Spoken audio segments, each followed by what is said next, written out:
Hey guys, it's Mommy and Mally Crew, and we are back with another video. And today I decided that I was going to be honest with you guys. Today I decided that I was going to give you guys the truth.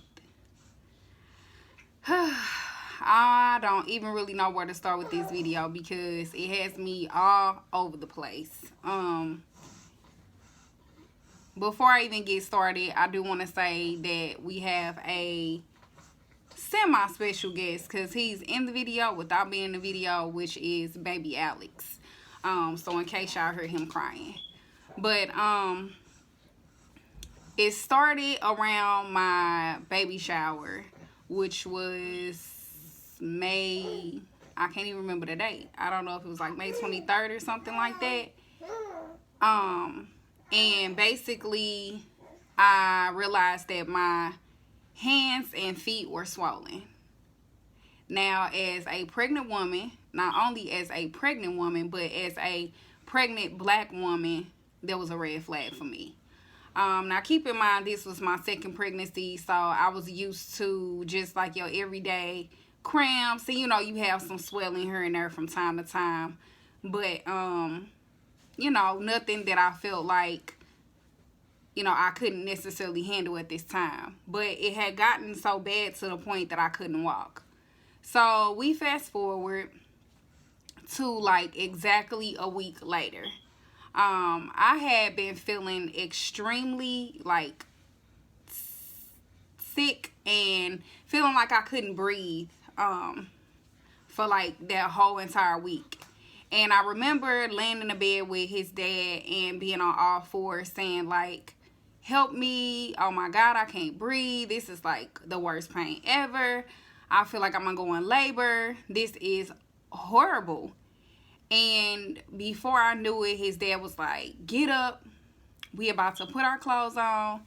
And we just going to go to the hospital. Because at this point, you've been fussing about all this pain that you've been in for like a week now. So, I'm gonna eat if that's cool with y'all too. Cause shout out to my boyfriend. He got us, well, got me some gumbo, which I been craving, and he got me some king crab from what is it called? Not Crab Kings. Mad Crab. Sorry, I could not get that out. Oh Lord. But mad crab, I used to eat them a long time ago, but I don't eat them as much no more, I guess, because I just really don't like them. So, not even like them, they changed up a little bit, and I wasn't really with that. So, anywho, again, shout out to my boyfriend. He the bestest. So, in the process, he was like, we about to go to this hospital. We finna figure out what's going on, like why you been so sick. You know, not feeling good and whatever else, because this just don't seem normal. So I'm like, okay, got up. Now, mind y'all, I was supposed to have my hospital bag packed. I did not. So I'm thinking it's just gonna be some regular smegular, you know, regular smegular checkup. I don't need a hospital bag. So we pack our bag up. Well, pack me up and get to the hospital, and I had him on Sunday Mercy. For everybody that's asking or wondering where I had him at, so shout out to Mercy. I love that hospital.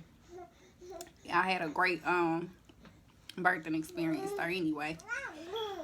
So I got to the maternity ward there, and they go in and they check, you know, check my vitals. And before I even got in, the gentleman at the front was like, do you need a wheelchair? Or can I get you a wheelchair? You look like you need one. And I was like, no, I can walk.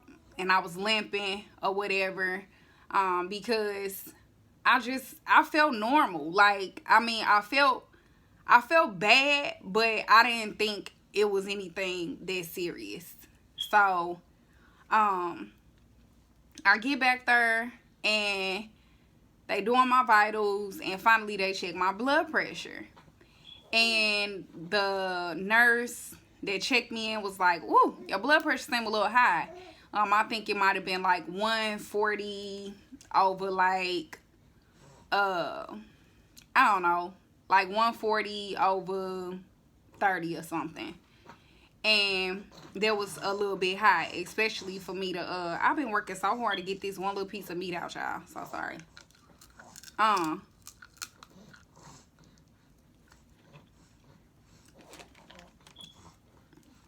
It's so good too. I just took my vitals, got to my blood pressure, and was just like, you know, that's a little high. So we gonna take you upstairs or whatever. We gonna get your room, check you out, make sure everything is okay. So by the time that I ended up getting upstairs, to the actual, like, I guess maternity ward or whatever, they got me in a gown and whatever else, getting ready to check me out. They came in, what, Xander? They came in and checked my vitals and everything again, and then checked my blood pressure. But this time, prepare yourself. My blood pressure had went from like 140 over like 30 to like 170, like 175 over like 40. So the doctor at this time was just like, at this point, I'm gonna go out, I'm gonna speak to my partner doctor and see exactly what they want to do about your blood pressure. Because it looks like this is preeclampsia. So mind y'all, this is my second pregnancy, second baby, and I've never experienced anything close to what this doctor could possibly be telling me. So by the time she walk out to come back in to figure out what exactly needed to be done, she told me that the other doctor said that with the fact that it was preeclampsia and how my blood pressure was continuing to rise, going from like what I say, 140 all the way up to 170 something. So her checking me again, it's going up to like 180 something. So at this point, they definitely said it's preeclampsia, and I was being admitted. There was nothing I could do about it. So now she said her only other option was to save me and baby was for me to go ahead and take this medication. I want to say, I got to remember the name of the medication. I don't remember because I haven't taken it in so long. But they was giving it to me through an IV. And she was saying it was my decision and what needs to be done. Now, mind y'all, I don't care what pregnancy it is. Pregnancy anytime is like super scary, especially as a black woman, because we all know that, you know, we are the most threatened in our pregnancies with the hospitals, and our lives are definitely put on the line as black women. Like, we feel most of the time that our voices are not being heard. So I appreciate the fact that not only did she listen to the fact that I was in discomfort, but they moved so quickly to get the issue resolved, to make sure that me and my son was going to be safe and I was going to be able to you know, live. Because at this time, I'm thinking my bag not packed, the baby room not ready. I cannot have my son 5 weeks early. I cannot do this. and it was just a whole bunch for me. So that's in our other video, welcoming Alex the fourth, and I'll make sure that I link that down below for y'all in case y'all missed that video. Kind of did a little vlog on it just from just as quickly as I could, because again, everything had happened so fast. She basically told me, we gonna put you on this medicine, but it was up to me whether or not if I wanted to take the medicine. And at that point, I was so freaked out.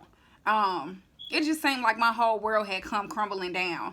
I didn't take maternity pictures. Like, it was just nothing that I had expected could have possibly been happening that night. Like, we ended up stopping at the gas station before I got to the hospital and everything, because I just could not wrap my mind around the fact that I could possibly be having a baby. I'm thinking, this is nothing, no big deal. And to get to the hospital and they tell you it's preeclampsia, you have high blood pressure, the fact of me saying no to the medicine, that I could have a seizure and stroke out, and not doing that could possibly cause me to lose my son, put me in an entirely different mind frame. So for me, I felt like I lost it all. I didn't really know what to do at that time. And if you don't know me, or or trying to be, trying to get to know me, I don't take medicine. I hate medicine by any means necessary. I feel like natural is the best way. And I wanted to refuse the medicine so bad, but I'm like, at this point, they couldn't get my blood pressure regulated because of the preeclampsia. And for everybody that does not know what preeclampsia means, that's basically where the placenta like tears away from the uterus, and they just like kind of like in a disagreement with each other, and it can make the baby come early, is what I get from it.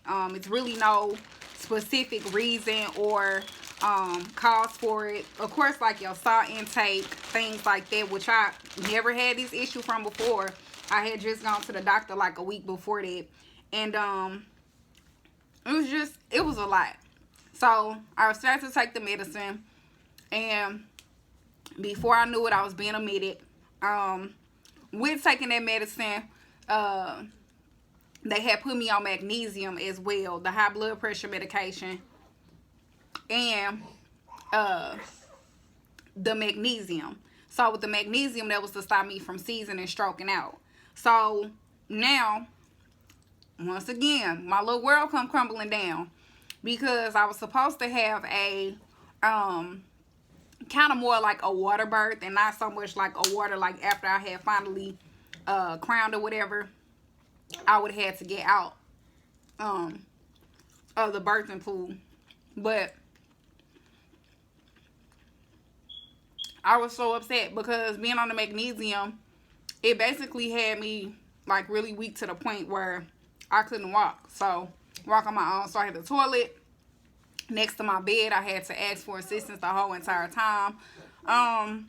It just was definitely not your ideal birth story. Let me say that. And so I ended up being admitted. We got there, I want to say Sunday at like 3 or 4 in the morning, close to 4 o'clock in the morning. And after about 19 and a half hours of labor, it was horrible. Mind y'all, I went natural. I did not take any other medicine besides the blood pressure medication as well as the magnesium. They also put me on Pitocin to help me get dilate, which was fine. They say that that's like basically like a natural drug. What, baby? So that was fine with me. I ended up having to get like a yogi ball because my cervix, I wasn't dilating as quickly, and sister was tired. Going natural, being in labor for 19 and a half hours, I was ready to have my baby. So, now mind y'all, with having a baby, as early as I did, 5 weeks, they are considered premature. So having him at 5 weeks early meant that he was going to be going to the NICU. So while all along the whole time before I even delivered him, they were like, I'm gonna let you know by the time we deliver him, we had a NICU team. And I kept excusing him out of my room like, I don't want to hear that. This didn't happen with my first son. This cannot be happening with my second son. I do not want to deal with this. Like, this is not happening. This is not my life right now. And by the time I delivered my beautiful baby boy, after all the stress, you know, blood, sweat, and tears, I got him here, safe and sound. He was rushed off to the NICU. So that was something that I still to this day cry over, because you've never experienced not only carrying a baby, you know, laboring with the baby, delivering a baby, and then having your baby be taken to the NICU. That's the last thing that you want, is for somebody to tell you cannot take your baby home after all the stuff that you've been through. So it's getting me emotional right now. I cried, y'all. I do want to shout out my nurse, Caitlin. She was my nurse the whole time when I was in labor. She worked at Mercy. You the truth, girl. So if you ever see this video some way, somehow, shout out to you, because she had my back. But anywho, having him being taken out to the NICU, and then me being on the medication that I was on, the magnesium, I held him after I delivered him, of course, but I couldn't, like, actually, like, hold him after he was taken to the NICU, because I was still too weak from the medicine. So, and I had to be clear of the magnesium for like 2 days. So after he was gone off to the NICU, they didn't know, they never really know how long it's gonna be. The baby really tell on their own whether or not if they gonna be in the NICU long. And so he, after being born with baby, was breathed, like the first day he was breathing on his own. He did really well with it. He kept his body temperature, God bless you, baby, kept his body temperature the whole time. He was eating really well, and I was pumping, so he was getting breast milk, you know, when they decided to do that. And for the days I fell short, they gave him baby formula. So it was just a lot. So we was in the NICU for like 13 days, and I was just so stressed out, y'all. Like, I was so stressed out to the point I couldn't even, like, want to do nothing. I didn't want to be recording on YouTube. I wasn't really uploading on my Facebook, none of my other social media. I just wanted to be left alone. And any woman out here that has had a baby totally understand how I felt. You know, you just sometimes want your time to yourself. And being a NICU mom is like a different level of, you know, being a mother. It takes a lot more from you. He talking, y'all. He like, you don't be talking about me, and I ain't in the video. You are, they can hear you. But it was just a bunch. So honestly, we went missing on my behalf, because it's me and Malachi channel, and I really didn't, of course, not gonna be letting my 12-year-old necessarily quote unquote record by herself. But it just didn't feel like life at that moment. You know, I had a baby in the NICU for 13 days, and finally got home, and when everything seemed like it was going back to normal, you know, I was still on blood pressure medication for a while, and just trying to really get back to me. So hold on, y'all, I'm sorry, this little boy, let me wipe my hands. So really, it was just a lot. It was too much for me to handle, and I felt like recording at that time, you know, I never could find the right time. But I love each and every one of y'all that's out here supporting us and that has subscribed to our channel, that's liking and commenting. You know, because y'all gave me the encouragement. Sorry, y'all.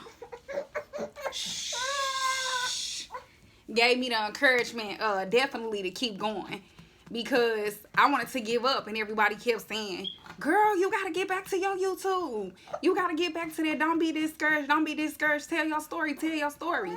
So with that being said, I'm doing just that. You know, we went missing because of me.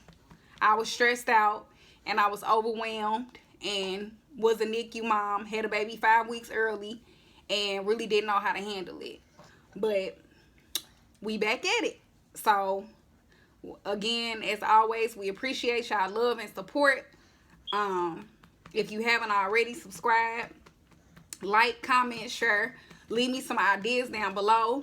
Mamas, old mamas, new mamas, to be mamas. Leave me some comments and tell me how y'all feel.